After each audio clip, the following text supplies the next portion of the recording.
আকাশে উড়েছে বিশ্বের সর্ববৃহৎ প্লেন। শুধুমাত্র আকৃতিতে নয়, কাজেও বেশ বড় এই প্লেনটি। প্লেনটির সাহায্যে আকাশ থেকে কক্ষপথে রকেট পাঠানোর পরিকল্পনা করছে নির্মাতা প্রতিষ্ঠান।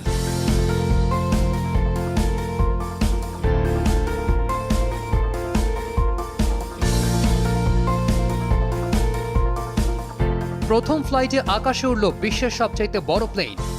আর প্লেনটি তৈরি করেছে রকেট উৎক্ষেপক প্রতিষ্ঠান স্ট্র্যাটোলঞ্চ। ক্যালিফোর্নিয়ার মোহাভি এয়ার অ্যান্ড স্পেস পোর্ট থেকে উড্ডয়ন করে প্লেনটি, যার ভর 5 লক্ষ পাউন্ড এবং ডানার দৈর্ঘ্য 385 ফুট। প্রথম পরীক্ষায় 150 মিনিট আকাশ ওড়ার পর সফলভাবে ল্যান্ড করেছে প্লেনটি। এই প্লেনটির সাহায্যে আকাশ থেকে কক্ষপথে রকেট পাঠানোর পরিকল্পনা রয়েছে স্ট্র্যাটোলঞ্চের। 35,000 ফুট উচ্চতায় উঠতে পারবে এমনভাবে নকশা করা হয়েছে প্লেনটি। এই উচ্চতা থেকে প্লেনটি থেকে রকেট উৎক্ষেপণ করা হবে, যা স্বয়ংক্রিয়ভাবে ইঞ্জিন বুস্টারের সাহায্যে কক্ষপথে পৌঁছাবে।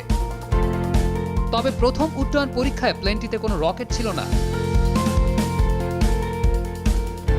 নির্মাতাদের প্রত্যাশা মতোই প্লেনটি 15,000 ফুট উচ্চতায় ঘন্টায় সর্বোচ্চ 175 মাইল বেগে উঠতে পেরেছে। প্রথম ফ্লাইটে পরীক্ষা করা হয়েছে প্লেনটির নিয়ন্ত্রণ,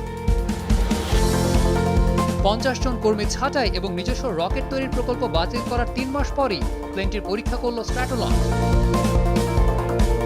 মূলত একটি মহাকাশ প্লেন সহ পুরো রকেট সিরিজ বানানোর লক্ষ্য ছিল প্রতিষ্ঠানটির।